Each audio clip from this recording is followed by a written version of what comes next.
got a lifetime of knowledge. Let me call Mimi.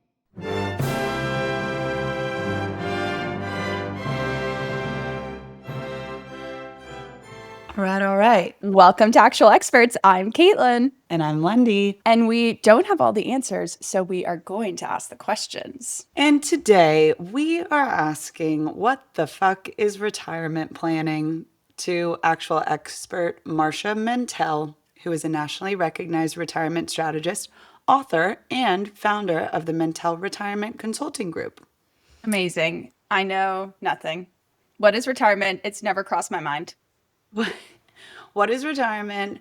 It feels so far away, Yeah.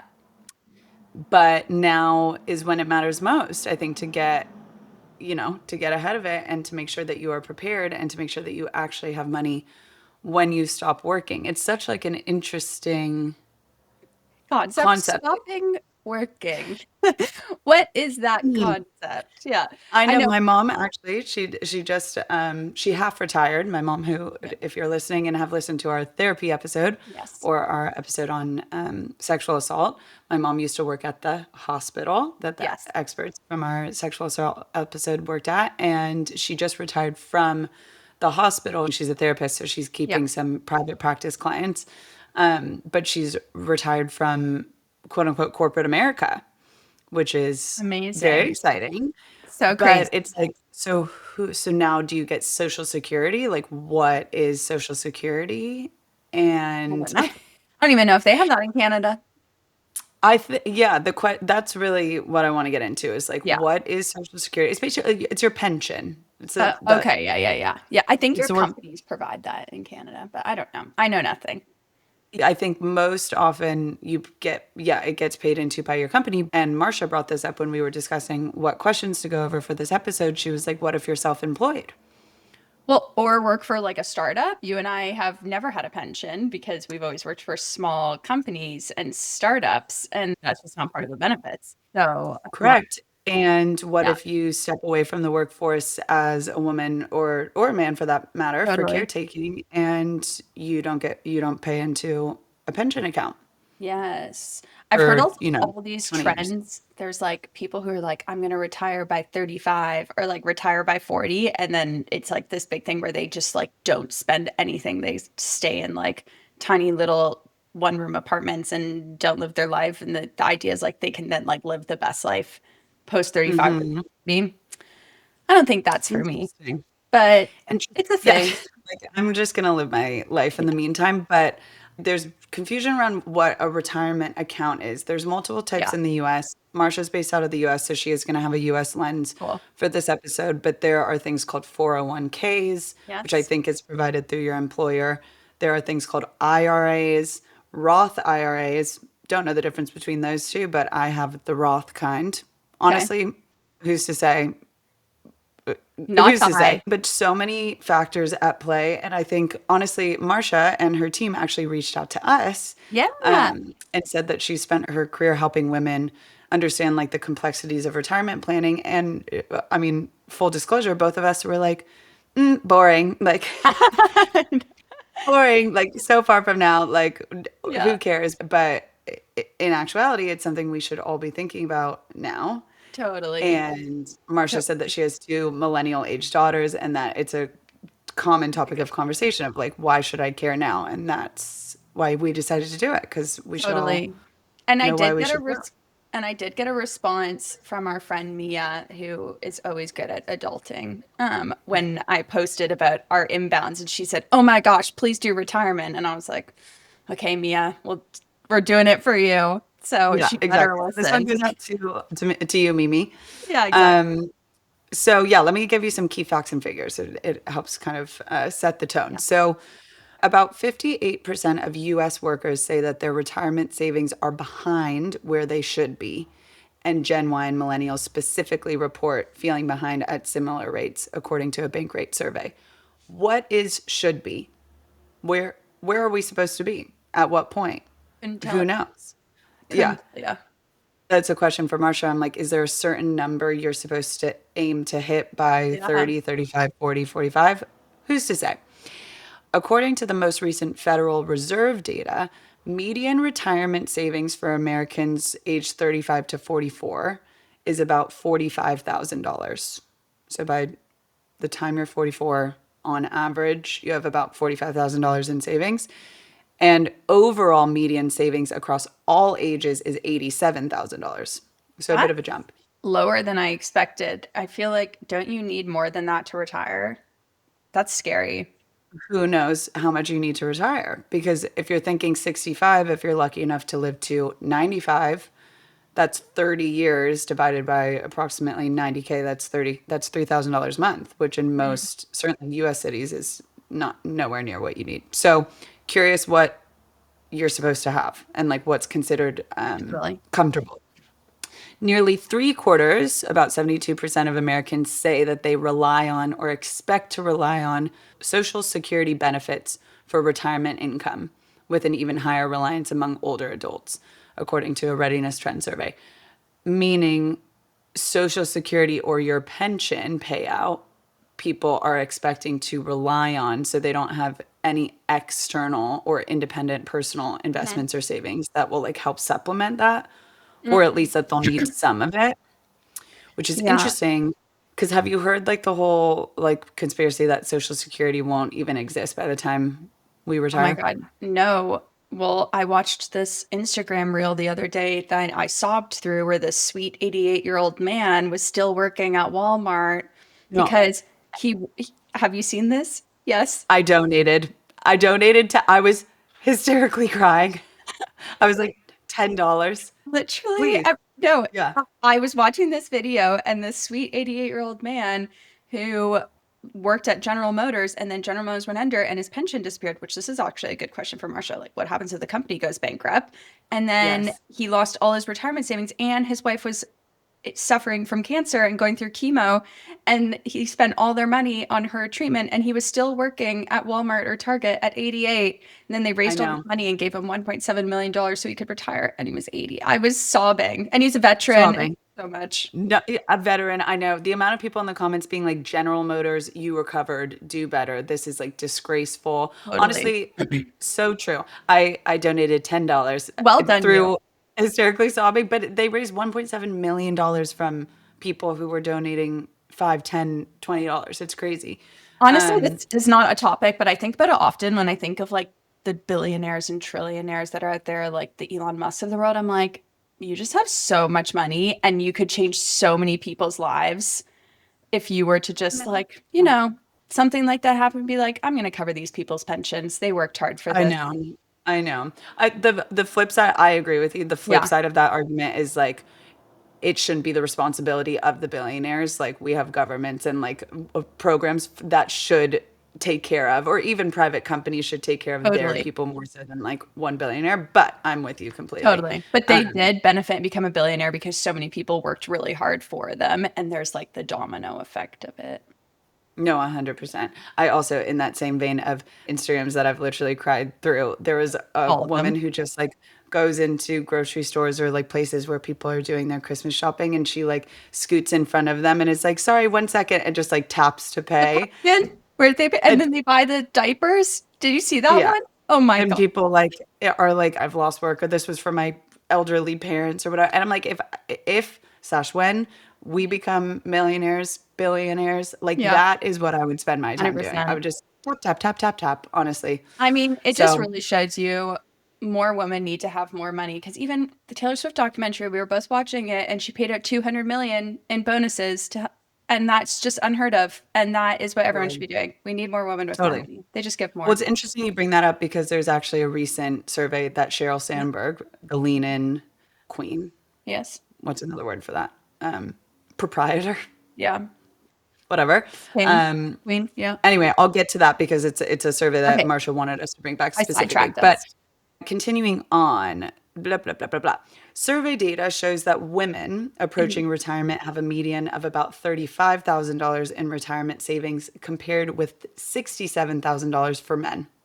And they live And longer. retired women are more likely to cite Social Security as their primary income source than men. So women are in a worse off position. Yeah. What's new?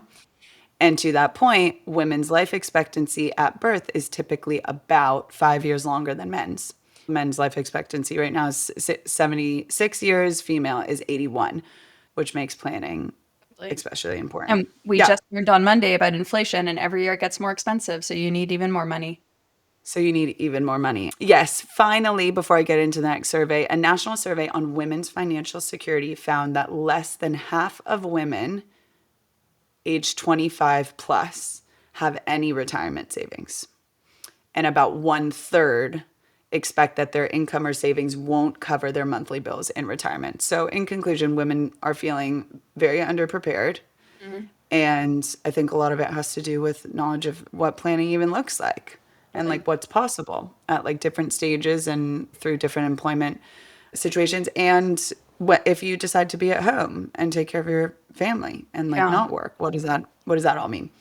But to that last point, Marcia wanted us to speak to this very recent research that was just released, I think, a couple days ago, between Lean In and McKinsey. They released the Women in the Workplace study, which is the largest study of women in corporate America. And this year, the findings have sparked a hot debate online about whether or not women are actually becoming less ambitious. Spoiler, they're not. After the report found who said that? Who said that? They need to be arrested. Who said that women are becoming less ambitious? It's because the report found a growing ambition gap between men and women, but it's how it was positioned. So according to the report, 80% of women want to be promoted compared to 86% of men. Okay. 69% of early career women want to move up versus 80% of early career men. Okay. 84% of senior women still want to advance compared to 92% of their male peers. Okay. So women want to grow, supposedly less so than men, but the counter is that they're navigating workplace systems that make it harder to do so. I mean, this is no surprise. Yeah. So entry-level women under 30 are actually more ambitious than entry-level men, but it appears that that ambition, quote unquote, is lessening the older you get because we have a million things working against us. Totally. And not one of them is talent. I think it's, every other, 100%. External factors. So interesting that just came out. Marcia wanted us to speak to it because if women are leaving the workplace or not advancing, that very clearly, obviously, directly impacts your retirement planning. So that fact also feels to me like that saying correlation is not causation. Like, I feel like maybe there's this less of a desire to be promoted, but there's so many other variables outside of women's lives that they are ambitious in. It's like, do they want to be more ambitious in their being a mother and like how they show up in that world? Like, there's ambition comes up in different ways. And I feel like we are not single factor beings and we need to be better studied is my conclusion. This study, to be fair, was the largest study of corporate America. So this study and those figures, to be fair, on paper would appear that women are less ambitious if you're just looking at the numbers of women and men working in corporate America. But it's to your point of correlation or causation. There's so many external factors that would influence a woman's desire to move up in the workplace, less so than societally, we believe, men. So it's just interesting. But we're going to get into it with Marcia. Should I introduce our actual expert? Tell us about Marcia.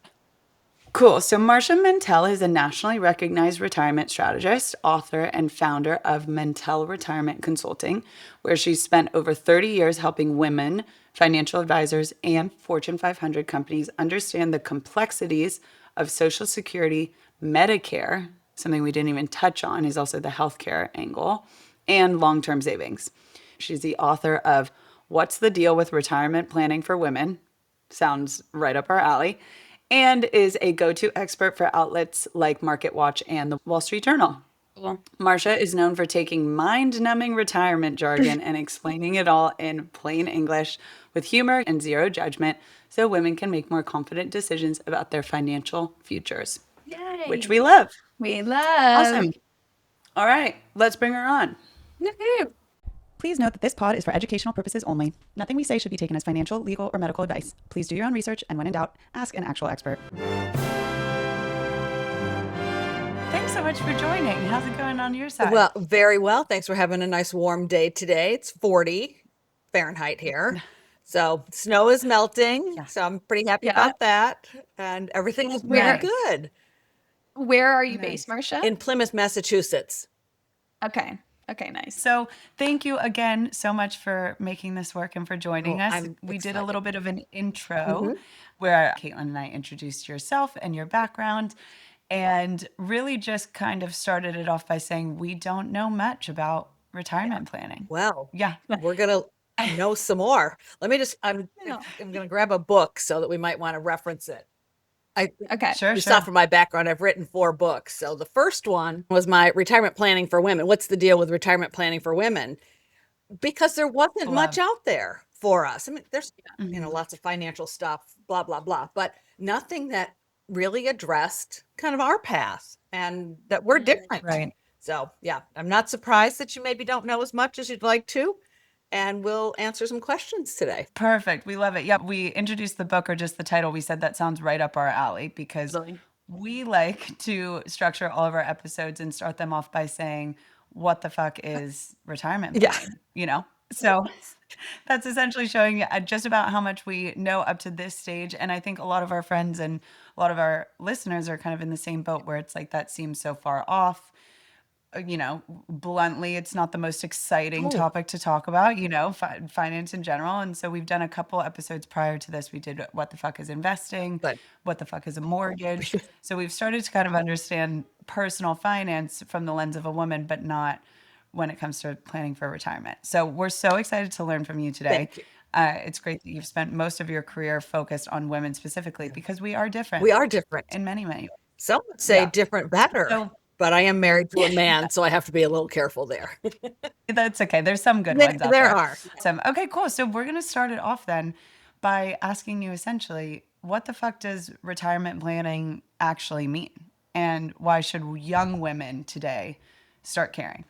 I love that question.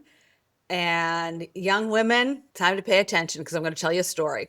So I'm no longer young. My children would confirm that. In fact, they say, Mom, you're really old. But besides that, I was young once, and it's when you're young that you make most of the mistakes. Dan and I got married very young. I was 21, he was 22, and we did not have a nickel between us. So money was really scarce, and we needed to pay our rent, and we needed to eat. And that was kind of it. But then Dan, who was getting his PhD in chemistry, landed a job. And so that's how we moved to the Boston area. We bought a condo because apparently that's what, grown-ups did in their later 20s. And then you need to furnish said condo. All of a sudden, one day in the mail, I get a check for $3,000. It could have been $3 million back then. This is 1987. It was such a huge amount for us. We had no idea why this check came. And then I saw why it came. My former employer sent me the proceeds of my 401k. Which was the single thing back in the 80s. Your boss said, put some money in. I put some money in. You didn't know what to do with it. You didn't get any reporting. And when you left your job, the employer just sent you a check. So Dan and I felt like we had just won the lottery, the really big one, We went out and we bought a couch. It was a fabulous couch. We call it the blue couch, in fact. I have pictures of this couch from the 80s, and then all the way through once we had our kids in the 90s, and the kids are playing on the couch. They would make a fort with the couch. We loved this couch, and it was really a splurge for us. We spent over $2,000 buying that couch. Fast forward a decade or so, and I'm working at Fidelity Investments, landed in the retirement group. Learned that one should not spend their 401k money. The money you had in your 20s. So I did a little quick math. I laid out what would my $2,000 or $2,500 couch really be worth? What did we really spend? We really spent $250,000 on that couch. Oh no. It's brutal. Yeah. For what it would have been worth come retirement. If we had known, if the employer had not sent us the check, because we didn't know. And then Totally. it was free money as far as we were concerned. And so we spent it. Right. And we bought this couch, right? If we had kept just that little amount, that measly, right? $3,000 in our late 20s, if we had left that invested until 65, it is $250,000. And it's like, That is Wow. crazy. That I feel like people would have that same reaction with a bonus. When a bonus hits your bank account, you're like, free money. I'm going on vacation. Absolutely free money. And it's like, woo, what have I been wanting? Or what do I really need? That's out of my budget. Right. And bonus is a great topic too, because that's part of how I managed to be able to quit my job later. I was banking. I was fortunate enough to work at Fidelity when they were paying bonuses, and some jobs do, some jobs don't. But if you have a bonus, don't spend it. Now, maybe if you have to pay off student debt, okay, that's a good use for it. Or if you have really high credit card debt, also a good strategy. Sure. But the years we really didn't need that couch. We really wanted it. We had chairs. We had another couch. We did not need that one. So you really have to be disciplined and sort of force yourself to say no. It's really hard. Yeah. No, Forward think. And it's hard when you're certainly 21, 22, let alone, 30, 31, myself and Caitlin, or even a little bit older, to even think about the power of compound interest and what it means for you 30 years on. So, okay. Yes. So that's why we should all care at this stage. Yes. Understood. What would you say in your words does retirement planning really mean? It's financial. I know there's a little bit of healthcare in there, which I don't think we'll actually really touch on a ton today. So we'll kind of stick to the financial side of it. But how would you define that really? What is someone thinking about when they're thinking retirement planning? When you think about retirement planning, it really is about living comfortably when you're older. And it's so hard to imagine when you're in your 20s and 30s, you think 50 is old. It turns out 50 is not that old, ladies. Let me just share that. Yeah. I hardly remember 50 at this point. It really is, look at your mothers, your grandmothers, maybe in your cases. Look at them when they're in their 80s and 90s and like, oh, when we're that old, because you're going to get there. I mean, God willing, we're all going to make it into our 80s and 90s. You still shop, you still spend money. And, really, we women, we're good shoppers. That skill does not leave us as we age. It finally gets really pretty good, as you have a little bit more money and you can be a little more savvy. We're really good at it. So if you want to eat and you want to live comfortably and you want to keep shopping, you have to start today, as young as you are, and start just putting some specific pins in place so that you will be comfortable and you will be comfortable in your old age. Now, here in the US, I've taken a pretty radical lane of commenting about our government. And our Congress, I just have come out flat and said, they don't like old people. The hurdles they make the oldest Americans go through to figure out Social Security and get it right, Medicare and get it right, survive as an old person who's not working in America today. I mean, it is really tough. So if you've got a good foundation, and some people call it a nest egg, I don't love that phrase. I just call it my bucket of money. You need a bucket of money so that you can live comfortably in retirement. And it is about investing. It's about understanding inflation, understanding longevity, and maybe most important, I'd say it's understanding longevity, that we're going to live a long time. My in-laws just passed this last year. My mother-in-law was 100 and a half, and my father-in-law was 102. Wow. That's longevity. Wow. My parents are both alive too. They're in their late 80s and they're going nowhere fast. It's like they're doing great. Right. Right. That's what we have They to need that bucket of money. Start thinking about. Okay, amazing. And you touched on not only investing, but also longevity, healthcare. We learned through our What the Fuck is Investing episode the power of compound interest and how if your money is just sitting in cash, it's nowhere near worth as much as if you're investing it. And we actually just did earlier this week on Monday, we recorded What the Fuck is Inflation with an economist. Good, because that's really the key concept to know. Yes. Good. Yeah. So this is going to be well timed when this comes out. I think what inflation will precede it. So that's perfect. Everyone should have a well-rounded understanding of how money changes value over time and why exactly we have to be thinking about that. So it sounds then like putting your money in a savings account and having some cash for the next 50 years is not going to cut it. Yeah. And it sounds like investing is really the key here. So you mentioned a 401k. And we're going to stick to really the US here, even though Caitlin is in Canada, I'm South Africa. This is probably going to be a US centric conversation, but it's a good guideline. So, what the fuck is a 401k? And if you can also touch on Roth IRAs and IRAs, what is the difference and how do you know which is right for you? I know this is a very long, like complex set of questions, but I think you can probably, set I'm us going to up. break it down, and it's not as complex, though it seems like it when you're looking at everything out there. We have a tax code that taxes income. Most countries do. Not all of them, but most of them do. And then we have states that also, many of them tax your income. And income is typically, we're talking about you're working, so it's your work wages, and it's earnings on investments.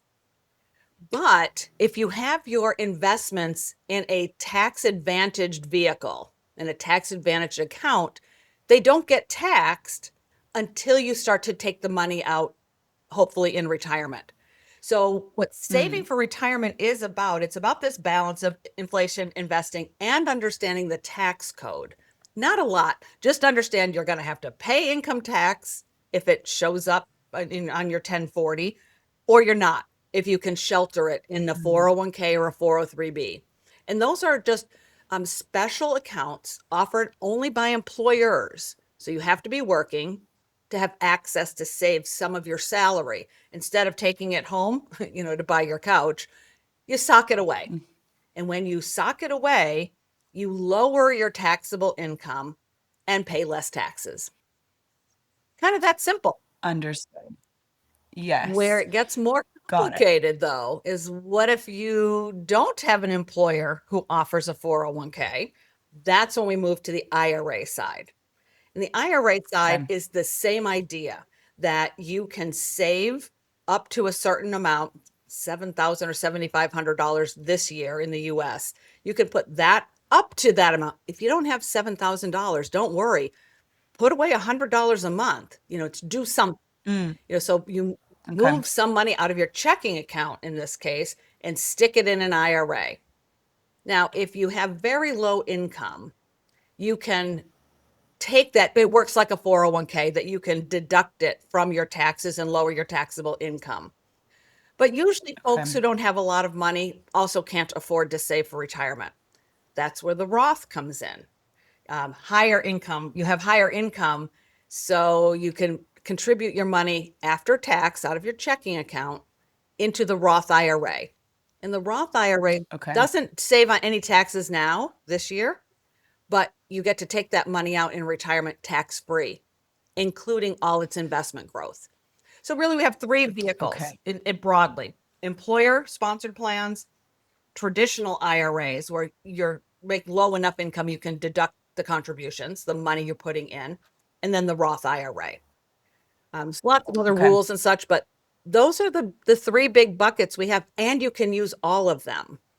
You're not restricted to only one lane. If you have an employer plan, that's great, save in that. You can also save in a Roth IRA or a traditional IRA outside of the plan. So Okay. you have a lot of options. Okay, interesting. This is helpful. I feel like so Caitlin and I both work in the startup scene, and internationally. So I have never had a 401k, for example.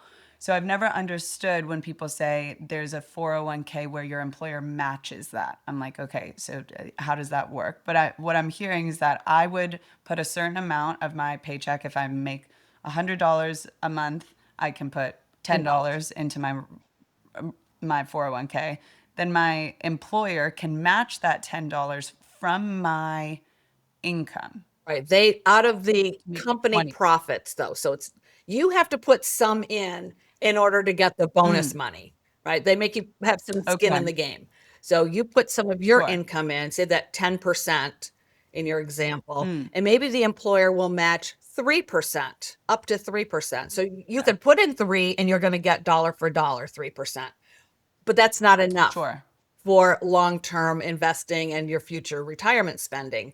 So maybe you put in 10, the employer puts in 3 or 4 or 6, that each employer decides Sure. how much of the company profits they're going to move into the 401k for those employees who are participating. So you got to get I see. Okay. Out of curiosity on that, obviously it's a benefit for employees, and that's a great tactic to keep keep great talent. But do they get a tax deduction for doing that? It seems like there should be some incentive. There's more than just I'm a nice person incentive. Employers are not all that nice. I'm my own employer, and people say, "Hey, how's your boss? Isn't she mean?" It's like, well, some days she is. Yeah, the employers never do anything out of the goodness of their hearts. They can't. No, there has to be something for them. Yes, retaining employees, good employees is really important, and it certainly plays to that, or attracting really good employees. But it's all about taxation. I got to say, so they get a big tax write-off, and they get higher productivity, presumably out of the employees who are there. Okay, interesting. Understood. Okay, and then just to round out that point, if I have $10 of my own money and then $3, the 3% match from my employer, then I get to write off $13 of that income for my taxes. And that's a good thing. Excellent question. And no, you only get to write off your own, what you take. Because it was meant to be your paycheck, right? So if you're getting that $100, you should have gotten $100 into your checking account, but you didn't. You only got 90. So you're only getting a reduction in income of $9 in that case. Understood. Okay, so the benefit is, yes, I get $3 extra in that account, and that's great, but it doesn't impact then my tax. Your current tax liability, right? It does not. However, with going back to your investing, what the fuck is investing all about? Now you have more money in your bucket to be invested. It's going to grow faster. It's going to compound faster. Right. So it's an incredibly valuable asset, because this truly is free money. This is well, we'll go with that. It is, you didn't do anything other than put some money in your 401k, and then the employer said, "Hey, I'm going to give you some more." Yeah, that's nice. Yeah. See, I never really fully understood what that meant, because that was never an option to me. So that's certainly a benefit of being full-time employed by maybe corporate America, because that sounds nice. It's a little bit of free money. It is. And I'll also tell you, as solo employee, employment or gig economy, anyone who's starting their own business, you also have a huge tax write-off possibilities with retirement plans. They're just separate small business retirement plans. So they work a little differently. They kind of work more like just a bigger IRA. You can contribute a lot more money. You got to make the money to contribute the money. But if you want to try to save on tax obligation, you can sock away, say, $10,000 into a SEP IRA. It's a simplified employee pension is what it stands for. Okay. So there are. Go ahead. That would fall under anyone who's like a contractor, works for themselves, anything. You don't have to technically have your own physical business set up. You could be an independent contractor, because I know some people have their own business and some people just contract straight. Exactly. So that you have to have some type of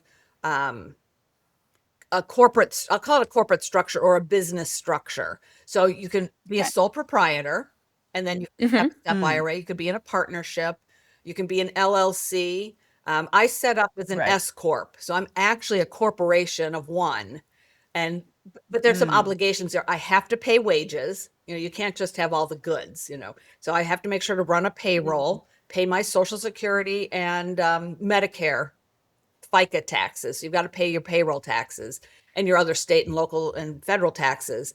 But I then get to I could have a solo 401k. I could have a SEP IRA. I could have a simple IRA. And it's just, they're complicated when you're a small business. Contractors typically, some make a lot of money. And if they establish themselves with a tax ID number, they can do the IRA and sock away I don't know what the number is these days, $70,000. I mean, it's a huge amount of money you can put Okay. away versus 7,000 in an IRA that normal run gig workers and regular contractors can contribute to the IRA.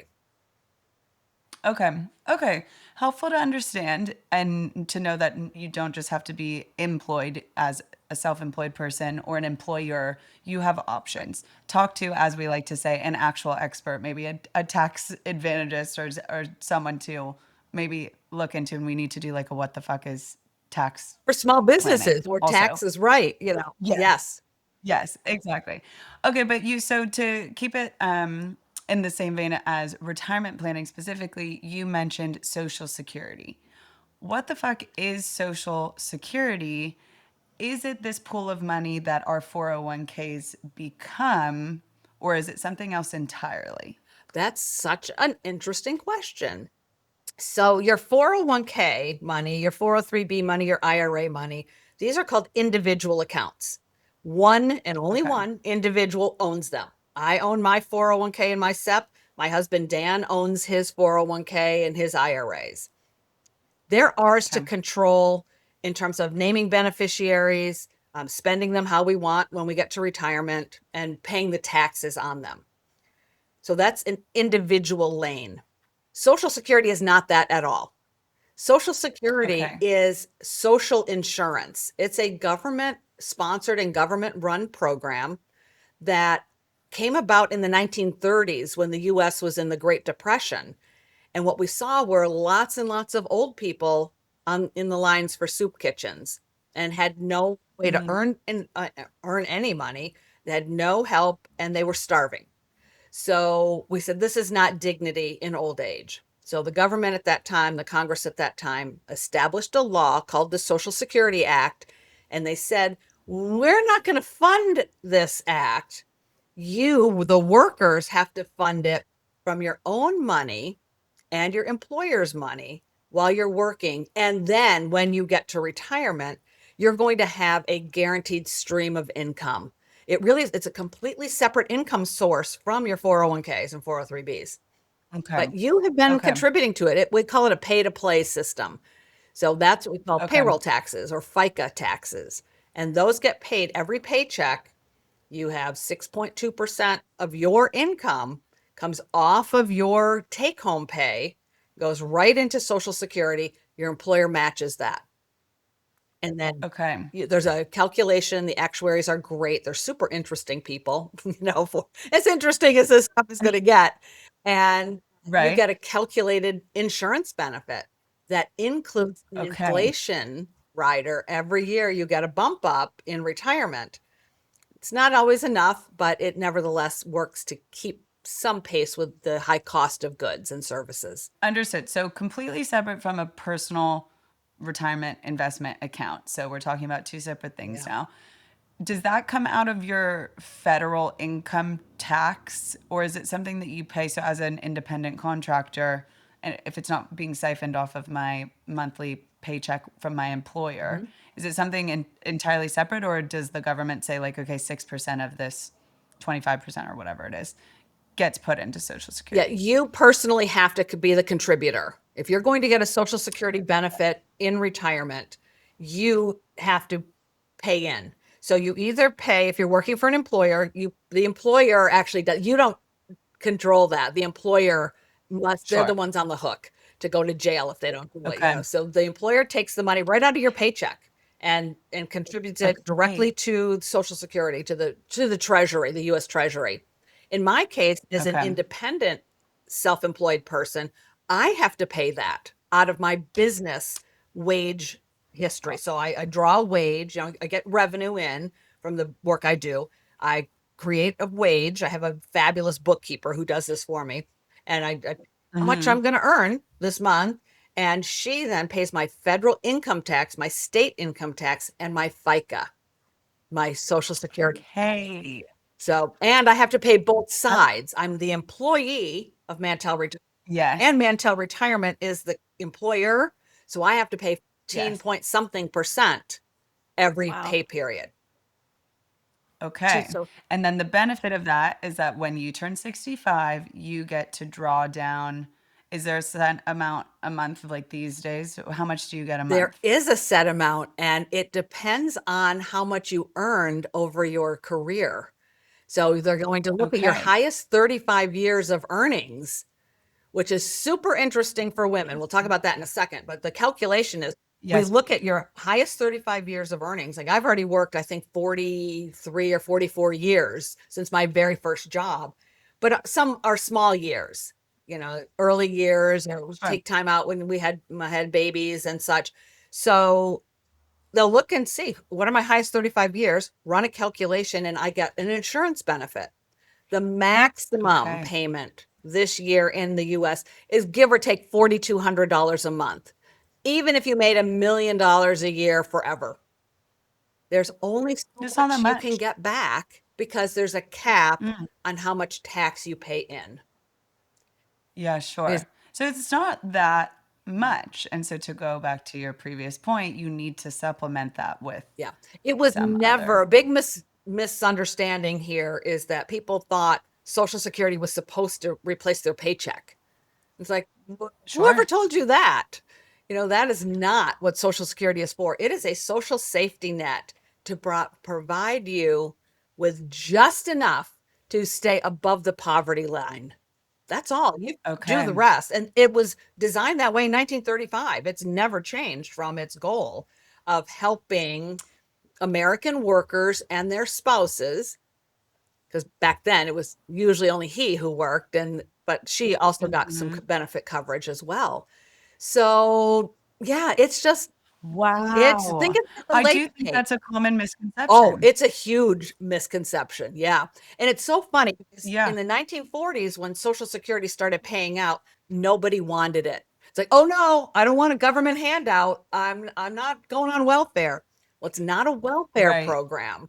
And then people kind of got the hang of Right. it. It's like, oh, I've actually paid in. So I should get, you don't get dollar for dollar back. In fact, you can get 3 or 4 times the amount back if you live a long time than you ever paid in. This is Okay. a That's million nice. dollar asset on a balance sheet for most people. I have a Okay. question. hmm Do you pay taxes on what you get your Social Security? Do you have to then pay back taxes? Caitlin, why, yes, you do for many They're Americans, not so all. tricky. Yes, it is Okay. both an insurance, social insurance, but it is reported as income on your 1040, your IRS 1040. But that only That's happened brutal. starting in 1983 when Social Security is tricky because it's not funded by any government dollars at all. It's only funded by the workers. Okay. So we're getting an Okay. imbalance. We have a lot of retirees right now and not as many Yeah. workers relatively. So there's not Sure. as much money going in. So Congress was looking for ways to how do we fuel this thing a little bit more? And it's a way of making those folks who are on the higher income side of retirement, you got to pay in a little bit more of your fair share. So not everyone has to Sure. pay tax on it, but if you make, Oh, interesting. yeah, if your income is over about $32,000 for a single person or 44,000 for married filing jointly couple, you have to pay. So it's a lot of people pay some income tax on It's Yeah. a lot of people. So you're paying taxes Okay. on your taxes. par. Yes. And some people don't really like that. Yeah. Interesting. Okay, so many avenues we can go down because you spoke about how women, especially in like recent years, things have needed to be structured a little bit differently. And I want to get into that. But before we move on from Social Security, there's been rumblings that Social Security will not exist by the time we retire. And so a lot of people, I think, have just said, what's the point in paying into it? It's going to cease to exist. Is there any truth to that? Could that ever happen? Where are we at currently? Yeah. I'm glad you brought that up because, as you know, I mentioned to you, I have 2 millennial daughters, and they had to grow up with a mom who does retirement planning and a dad who does investments. So it's both a blessing and a curse. Lucky them. Yeah, Yeah, yeah, they totally. don't always think so, but they're coming around now in their 30s. Mhm. Social Security is a gigantic law, and only Congress can make changes to that law. Now, right now, as you know, in the US, our Congress is otherwise occupied, let's say. So no, it cannot go bankrupt, which is the big concern. Like it's not going to be there for me. Well, unless we no longer have any workers, or unless Congress says, forget it, employers, you don't have to pay the FICA taxes. That won't happen. And we're just going to let our old people, sit on the street corners, which also won't happen. Social Security will not go bankrupt. What is happening, though, there's only 3 revenue streams to Social Security. The biggest one is FICA. So your payroll taxes or FICA taxes are continuing to be paid. But there's also interest on a reserve account, and there's the tax dollars that you mentioned, Caitlin. Those tax dollars go right back into Social Security when you have to pay them. Sure. There's a reserve account or savings account. You know how you have a checking account and you got the little savings account with it? That little savings account is being used today to pay 100% of the benefits that our retirees earned, because we don't have enough payroll taxes going in to fully fund the obligations. So what's happening is that savings account is shrinking. And by 2032, it will be gone. And then what happens to the retirees? Well, they will still get a check. It's just projected to be 23% lower. The kids, all you millennials, you're still paying in. You are still earning your credits to get a benefit 30 years from now. Because that's the contract. That's the social contract between the generations, that the young folks pay in so that my dad and all the other older folks can get what they earned, because they also paid in. So it's a, it's a continuous loop. It does need to be fixed. I just this month finally got my Social Security book updated and out there, and I called it Social Security Lightly Toasted, Not Burnt. And I think that's the way all you young people need to think about this program, that yes, it will be different for you than it's going to be for me, but not that much different. You're still paying FICA taxes in. I think your taxes are going to go up. Instead of 6.2%, maybe you have to pay 7% in. So there's got to be some shoring up of the system. And maybe you're going to get a little bit less. Or maybe all the really high earners could pay their full amount in. We cap everyone at what we call the taxable wage base. So you only pay FICA tax up to $182 and change in 2026. Okay. So if you're making $500,000, yay for you, but you're not paying Social Security between 185 and 500. Okay. So this is free money for you. But okay, that's helpful, because in my mind I would be like, well, if I'm retiring in 2032 and all of a sudden I'm getting 20% less, I'm like pissed, because I'm like, but not only pissed, I paid. but we're really active. Once we've launched you all, we're mad.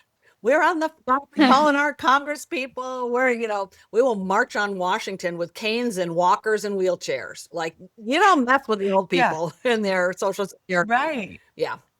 Right. This would be Okay. So we'll see where it plays out. Yeah. But there's a balancing act, and it's here to stay, and people need to sign the social contract. Yes. Okay, super helpful to understand. I want to now take the lens of women specifically, and we talk about how Social Security is not then enough to retire. Is there a magic number today that is comfortable for, let's say, an individual, a woman or an individual, which is probably different than a couple, to retire at the age of 65? Is there some magic number that we're all aspiring to? A couple of things on that. And yes, I believe there is a number. The first is, just so you know, the retirement age, there is no longer a mandatory retirement age in the US. And 65 is also not the age when you get your full Social Security benefit. It moved out to 67. So for anyone born 1960 and later, our full retirement age is actually 67. And you get your maximum Social Security benefit at 70. So the first thing I want women to think about is, you are not going to retire at 65. That's too young. First of all, you're going to be pretty darn energetic. So punch that out a few years, girls, because, a few people will retire then. But really, what are you going to do? You're going to sit around?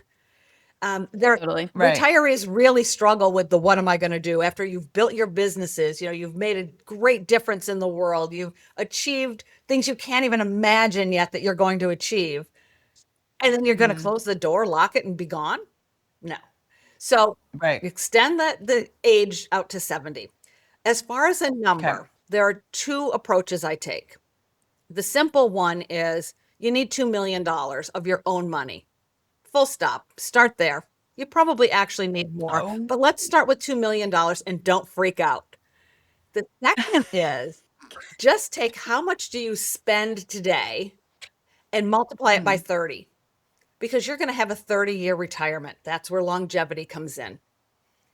So Right. simple math, right? If you spend $5,000 a month, that's what, $60,000 a year times 30. I don't do that math in my head, but you have a number. Right.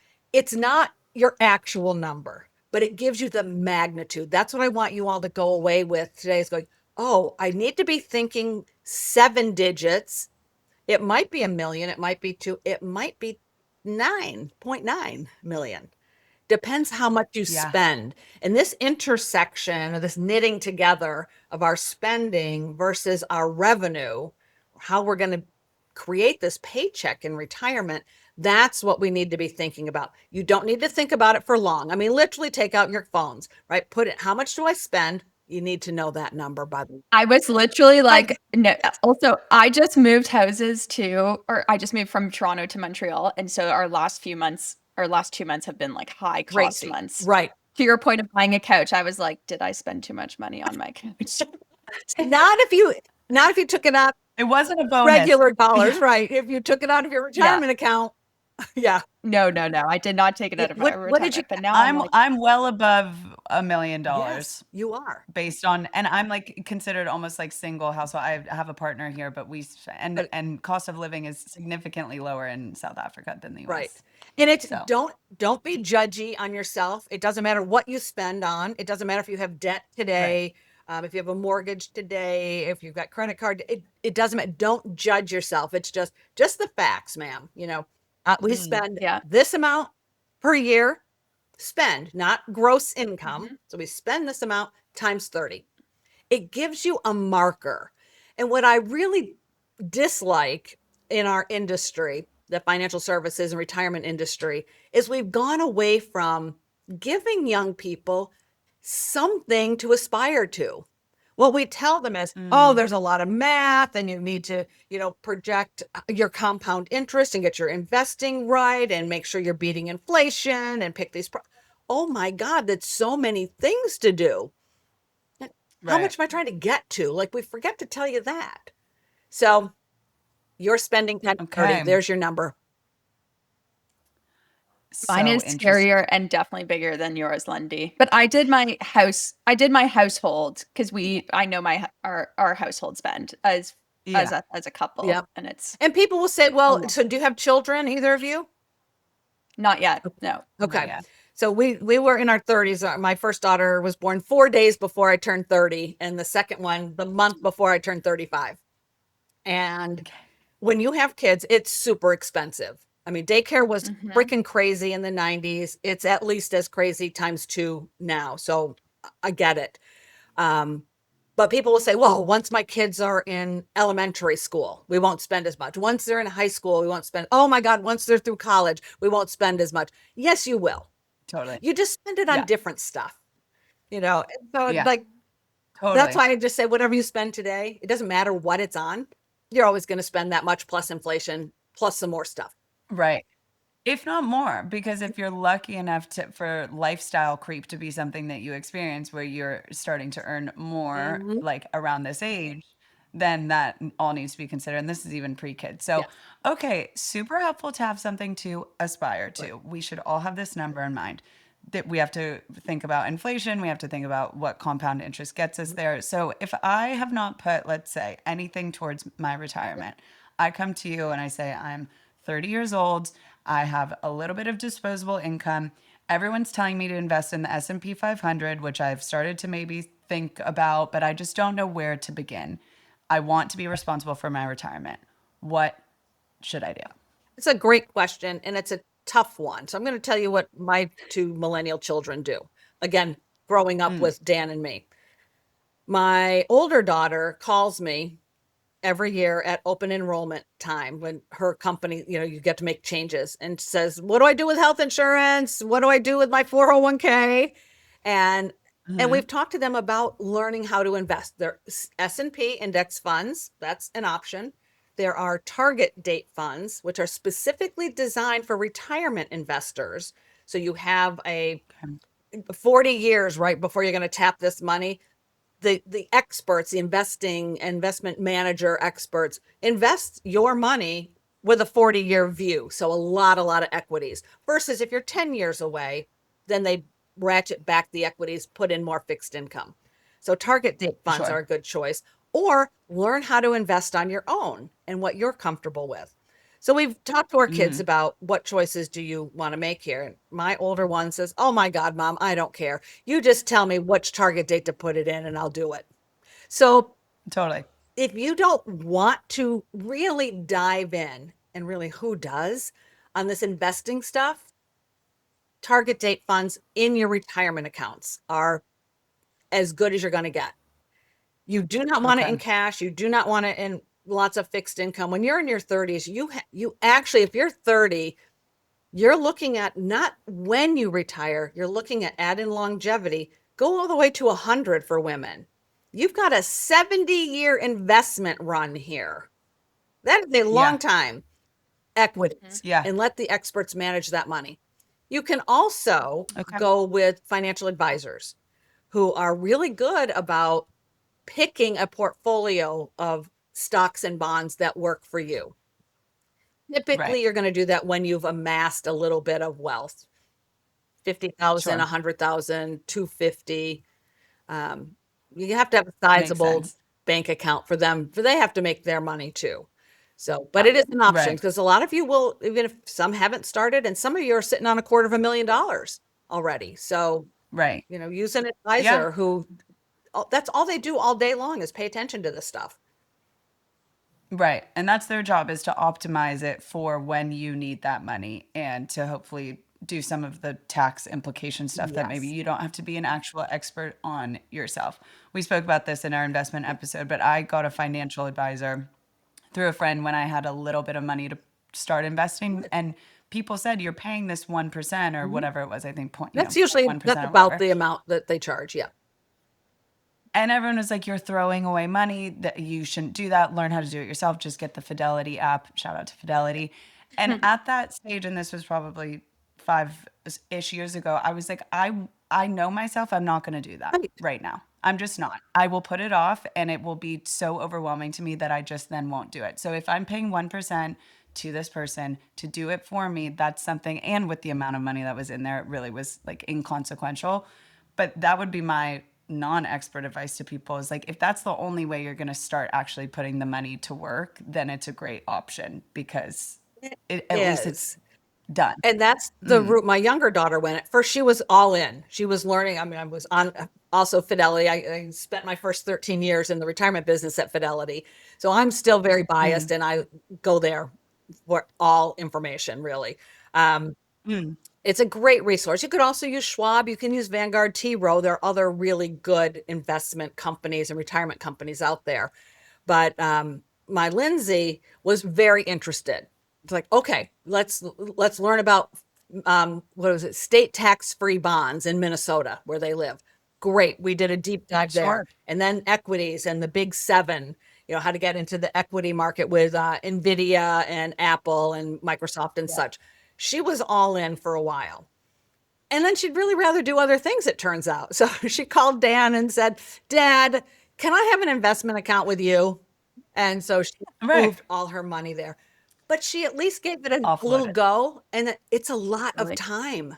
Like, this is a big commitment. So I totally agree with you, Lundie. If you don't want to spend, and you spend, it is some time every week, usually 4 to 5 hours. I mean, do you have 4 to 5 hours to spend between balancing your check, watching your investments, watching what the market's doing and all that? Some people love it. Great. Pay them to do it. Honestly, that's amazing. that your daughter did that. That's like, I feel like Lundie and I have a bit of knowledge in this, especially after doing all these episodes, but to go in and like look at Nvidia stock, look at Apple stock, like that's insane. That's amazing. Good on her. Yeah, I was super happy, and she would call and we'd set up Zoom meetings, to have we call it family finance fun. And have, chat about that. So now we're just back to our once a year when they come home for Christmas, Christmas and Hanukkah, we do a family tea at the dining room table, like a fancy British tea. Except cute. we have peanut butter and fluff sandwiches along with the cucumber and dill. So, there's a little bit of, got to make it all American. Well, to that point, though, that's a big reason, and it was a big kind of motivation behind this podcast, is that women specifically should have some baseline knowledge of these concepts. It doesn't mean you have to be the actual expert. That's why you guys exist, and that's why we're trying to get all of this knowledge from you guys out there, because you don't have to be the one necessarily exactly pressing the button and picking the stocks, but to have an understanding of your money going to work in that way. Just so that you're not like gone with the wind, as so many of us are. So just before we move on from that magic number, helpful to know what you spend annually, times it by 30, and there's a little bit of an inflation adjustment there. Are there any specific numbers that we should keep in mind by certain years? So like in a perfect world, by the time you're 30, 35, 40, 50, you have a certain number in your accounts to assume you have things under control, so to speak. Yeah. Fidelity actually published some research and some estimates quite a few years ago now, but it's still current. If you Google how much retirement savings should I have by age, the Fidelity paper pops up first. And they have by your 10-year markers. So at 30, you should have in retirement savings. So not your taxable savings for college or a new house or something. So just your retirement savings, 1 times your salary at age 30. Then by 40, it's 2x your age 40 salary, and so on. So that when you get to your 60, I think they use 65 instead of 70, but it's overall when you're at, let's call it 65, you have 10 times your age 65 salary invested. So I like this stepwise construct, so that you're not going to have $1 million at age 30. You might only have $7,000, and that might be on track. That's okay. So you don't want to freak out over the ultimate goal, but at each 10-year marker, see how you are. And some of the years you'll make it, and some years you'll be behind because you had kids or you had debt or you had an opportunity come up. Okay. Right. But now you know. I want you to know and just be aware that every decision you're making about your money, include where you go to the grocery store and moving to Montreal, every decision that you're making that involves money is a retirement decision, because the money you're spending today is money you are not saving for retirement. So it's finding that right balance that is so important for women. So important and so helpful. Maybe we'll put a link to that Fidelity like benchmarking report in the description so people can kind of click around. But I'm curious where I'm at in reference to that. So, okay, amazing. We're speaking a lot about women and women who are employed, self-employed, all of the above. So what, if anything, changes when you are married versus if you stay single your whole life? So we're talking a lot about individual retirement accounts. What changes when you are married? Caitlin's married, soon to be married, for example. Congratulations. And I've been married for 42 years. Congratulations. And neither of us has killed the other. So we're thinking it's, going to last. Nice. Things are quite different when you're married in some regards. There's a whole different way you file your taxes, and household income is householded now. But what does not change, the retirement accounts remain individual accounts. So what that specifically means, I'm just going to talk 401ks because that's usually where you get to save the most money if you're not self-employed doing a SEP or a self-employed 401k. I had a 401k at corporate America, and Dan has one. We cannot touch each other's in any way, shape, or form. Mine is mine, his is his. Now, interestingly, mine is bigger because of the path I took. And Dan, Right. very funny. We have always had all our money is our money. There's no Dan money and Marcia money. And Dan will say to me when we're fighting, he goes, I'm ready for my half of your 401k. Fork it over. And Yeah, exactly. to do that, you literally cannot take, even if we wanted to, I cannot take half of my Yeah. 401k and put it in his or put it in an IRA for him. Can't do it. Okay. Individual is really important. And therefore, women who get married, sometimes, not always, more my generation, they, first of all, didn't know a lot about money. And then they abdicated to their husbands. It's like, oh, I do the cash flow, right? I have the budget, the groceries, the pay the bills. He does Right. the investing. Yeah, no. Get in the game, ladies. If you can't have really detailed conversations about your money, even though it's got his name on Yeah. it, we need to have a communication intervention here because it is your money. Totally. And it Totally. really just hurts me to no end. I've heard couples say where she's been the at-home mom and loved it, right? They've been married a long time. One particular couple I'm thinking of, he worked at a big corporate job. So he's got a big 401k, $7, $8, $9 million IRA, 401k. And That's nice. I said, but she doesn't have anything in her name saved. And he says, well, that's okay because I'll give her what she needs. Like, See, like, and he probably meant it so earnestly. yeah, he really know? did. It was not a dig. It wasn't a, No. I'm going to control it and only divvy out what I want. No, he was genuinely thinking this was okay. And I'm Sure. having a heart attack going, oh my God, she has no control of her money, because she can't Yeah. get half of his. So I Yeah. find that terrible for married women. And I Right. think you could absolutely be an at-home mom. I would have loved to have been an at-home mom and played with my little darling cherubs. Be aware. Be aware that you still Yeah. need to save in your IRAs. You still need to save in a Roth IRA. You still need money with your name on that account in your name only. So Okay. even if you are not earning, your partner is earning, you need to make sure as part of the finances that you are putting a percentage of that invested capital is going into a retirement savings account with your name on it. Yes, exactly. Okay. Right. And so I've long as you honestly have to be never married though for that to work. It can't just be domestic partners. So you do have to Okay. Okay. make it legal before you can have the Okay. spousal IRA. That is so important. We did one of our very first episode several months ago was what the fuck is merging finances with your partner with a female focused wealth manager based out of Washington State. And she did a really good job of emphasizing how important it is for women to have financial independence and their own money and to make sure that they have eyesight on what's going on in the finances. But we never touched on retirement. And a lot of women, I think, feel like they're well taken care of because the money is yours and you have full access to it. There's no control happening. And then you get divorced or life happens or shit happens or whatever goes on and there's nothing in your name. Right. And that's scary. Okay, so ladies, start a Roth IRA or an IRA if you are not working. Yes. Love that. Didn't know that. Yep. Super helpful. Okay, great. So in our last couple of questions, I want to get into the biggest mistakes you see people making regarding retirement and how do we avoid them? What would you say are the top few mistakes and what should we avoid? Okay, let's go through a few of them.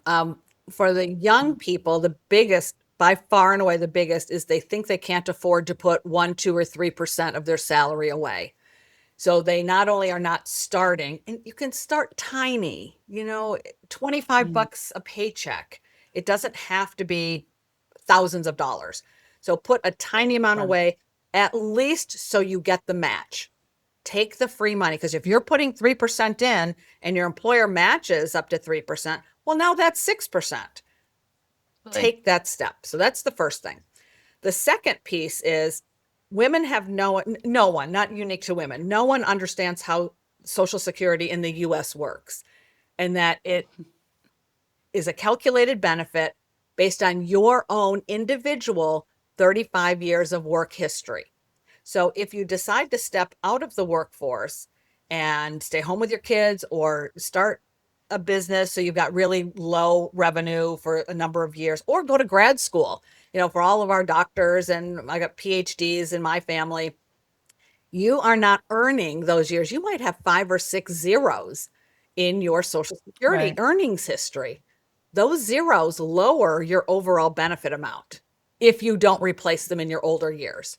So I think women especially need to understand, because we move in and out. I call it popcorn careers. We pop in and out as our family needs change. And so we might have a bunch of years of zeros populated through our earnings history.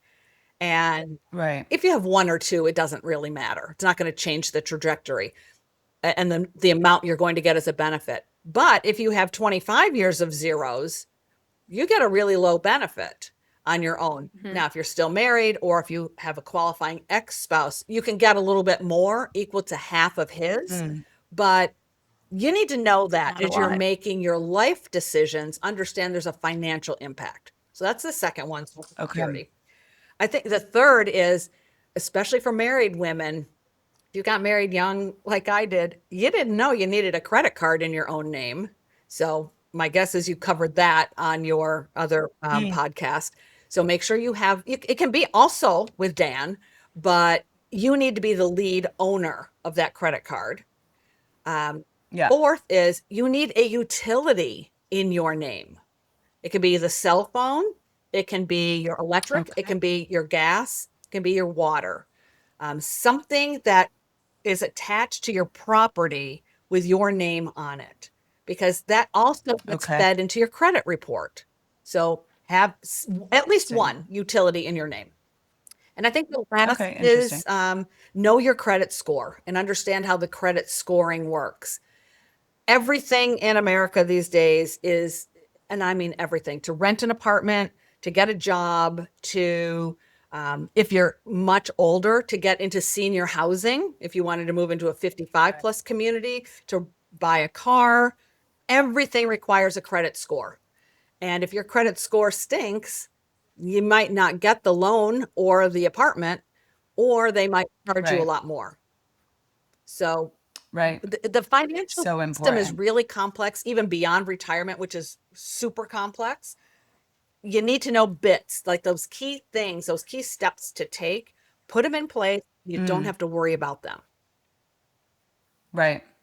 So helpful, honestly. And I feel like just things that were, again, going back to the motivation behind this podcast, there's so much that you just don't know. You don't know.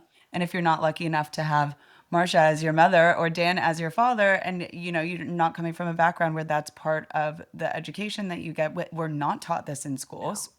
Which is, or at least in public schools, which sets you back. So it just, it's such good knowledge to put out there. And it's crazy how little we all know, starting out. It's like demoralizing, but that's why we're here. So, we can do it. Moving the needle. Little bits at a time. Yeah. Little bits. Yeah. Okay. My last question before my last question. So I have 2 more. I wanted to touch on not talking about your own retirement, but as millennials who are watching our parents start to retire. I just wanted to touch on, if your parents have not done the planning and were not this thoughtful when they were young, and they're approaching retirement and they have very little to go on, what is your advice to millennials in that situation? Do they have much control? What would you say? That is super interesting. I would first say, feel no guilt. This is not your burden. Now, that being said, if your parents are willing to talk to you, most are not, because it's really a prideful thing. If you're entering retirement and you don't have much money, you don't want people to know, except everybody knows. If they're willing to talk to you at all, you could broach the subject. The approach that I've taken with my own parents, so it's not even millennials to boomers, it's also boomers to the silent gen. Right. The silent gen is tough. They don't talk about money, and you don't need to know, Marcia, kind of thing. There are some really good books out there. And the most recent one is from Beth Pinsker. It's called My Mother's Money. I happen to know Beth. She's a journalist, but I would tell you this anyway, even if I didn't know her. It's a really good book because her mother had everything in order. And then she got sick, and it turns out she didn't really have everything in order. So it's Beth's 2-year Right. journey with her mom trying to figure out the financial system. And she's a CFP, so a certified financial planner and a financial journalist. So she is in the weeds here. And it Wow. was daunting to try to help a parent who thought they had everything in good order. So at some point, the millennials, I know y'all are getting pretty squished these days. If you have new children and older parents, it's a very difficult road if your parents won't talk to you. Yeah. But maybe starting with a book, you could send, my parents are getting this book for Christmas. They don't know it yet. So Okay. it I like gives it. us a foundation of something either for them to yell about, like, how could you send this to me? But it starts the conversation, or Right. we didn't know all this. We didn't know things in America had gotten so complicated the last 20 years. Because they Yeah, planned on is not what the world is like today. So for you all, exactly. I find it very, very hard to broach the subject for young people to, but you could also start by sharing what you're doing. Oh my gosh, mom, did you know I could have a Roth IRA? I just started investing in that. So I like that.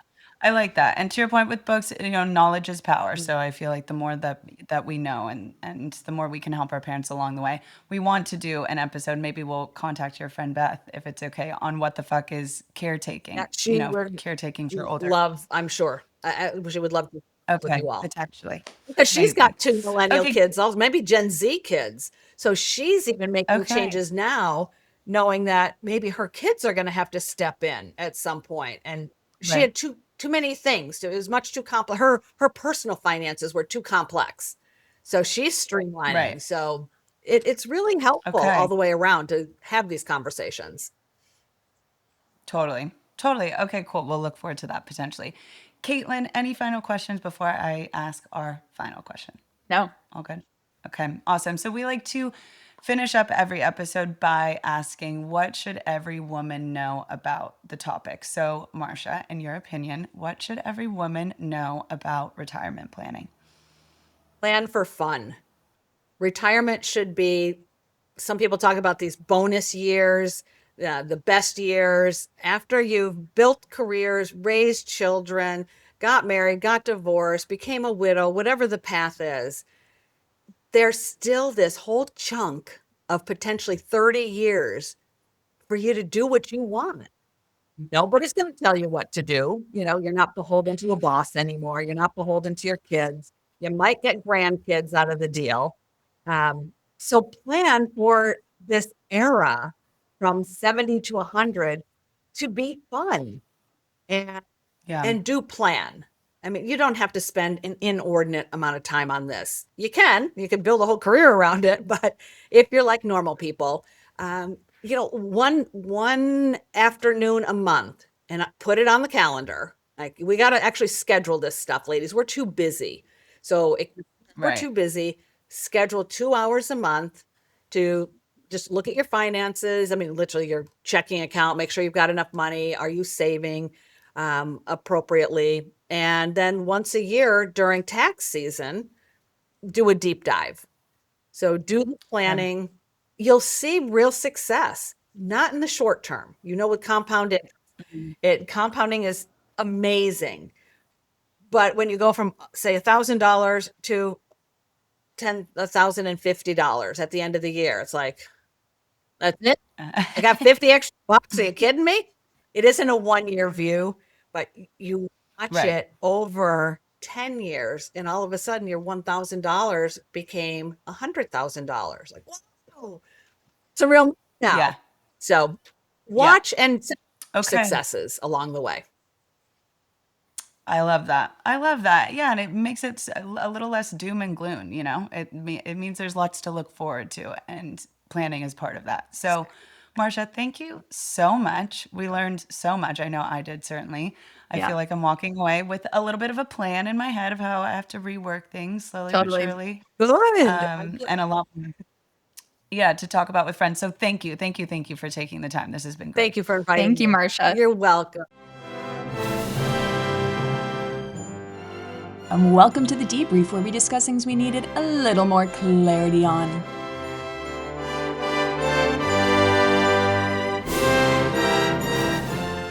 How is Stevie doing? How's the patient?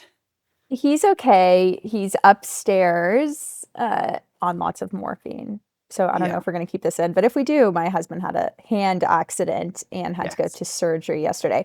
But the funny thing that I was going to voice to you about is I just got a call from my cousin Maggie, and she was like, I heard Stephen lost 2 fingers. And I was like, no, he didn't. The family Thank God. telephone tag Yeah. is telephone train is so long. She goes, literally all my siblings and I heard that Steven's hand was crushed. He had his fingers were dangling from his hand and they had to be taken off in surgery.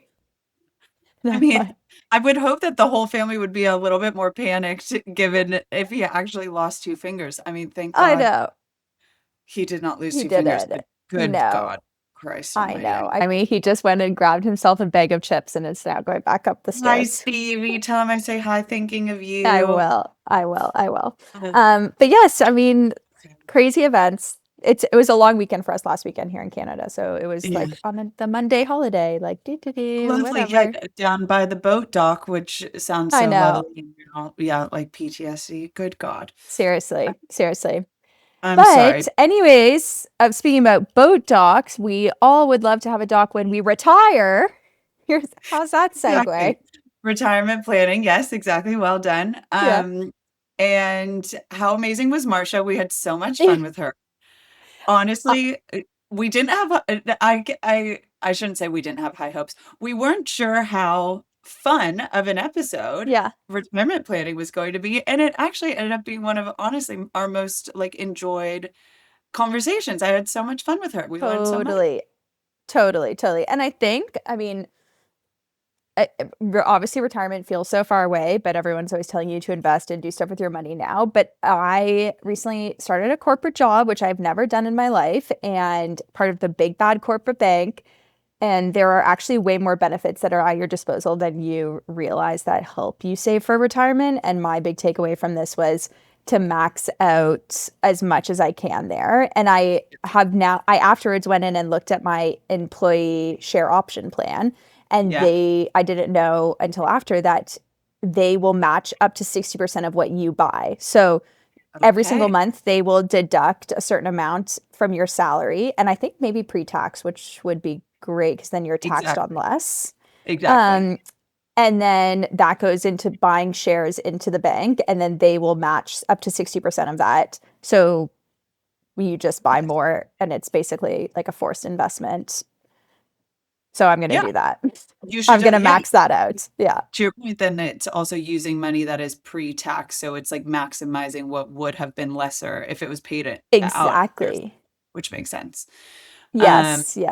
So there we Amazing. go. Well, Yep. fabulous. Yeah, so look into your options. I have a couple takeaways just around like I don't think people realize like one of my biggest learnings was that Social Security.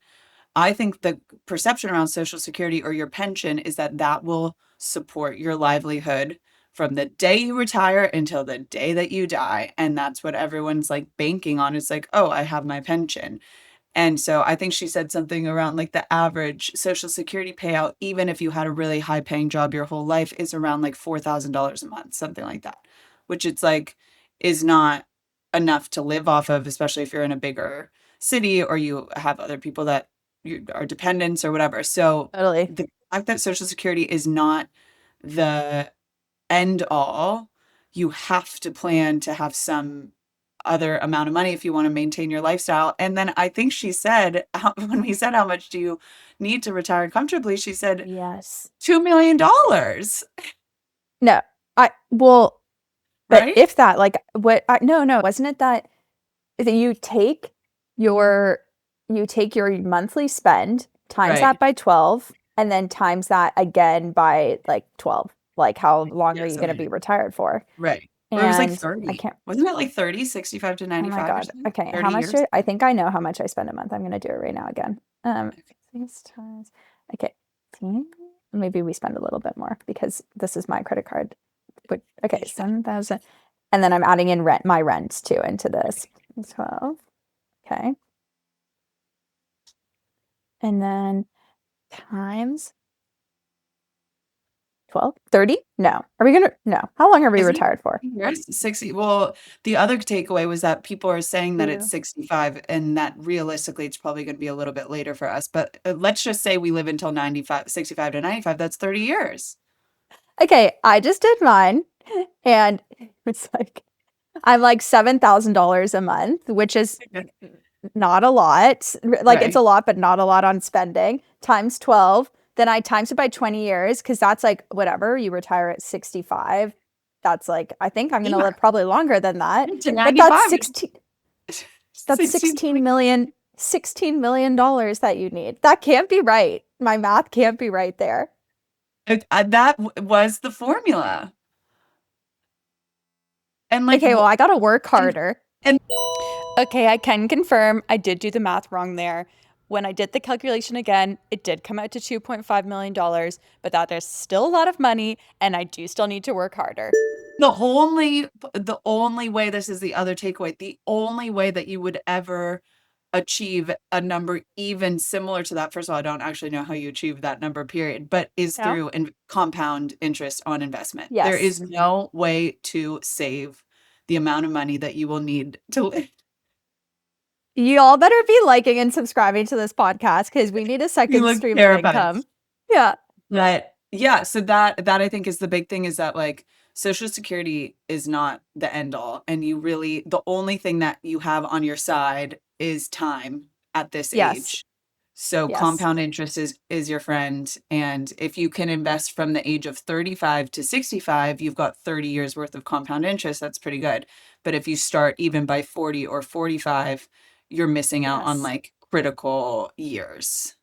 Totally. And okay, and then on this, just a reminder from our investing your first 5K episode was pay off your debt first, high interest debt first, credit card debt, all those things, pay it off Mhm. and then start your investing. Because I was just thinking, I'm like, oh, I know people who have significant credit card debt. How will they do this? And so they better But starting. We're not experts, though. We don't know the right answer Yeah. to that. Exactly. So call Marcia. Google it. Yeah. No, speak to an actual No. expert. Speak to an actual expert. Don't Google it. Call Marcia Mantell. Yeah. Exactly. So So thanks, funny. Marcia. We had so much fun with you. We learned a We lot. did. Let me tell you, my parents were happy to hear that this was next week's topic. They were like, Yes. God. And Mia, one of our friends, DM'd us. We posted at the beginning of the season like what our episodes were going to be, and she specifically said, "I can't wait for her retirement planning." So Mia, this one is dedicated to you. This one's for you, Mimi. Thanks for listening. And we'll Okay, see knowledge you is power. next week. Woohoo!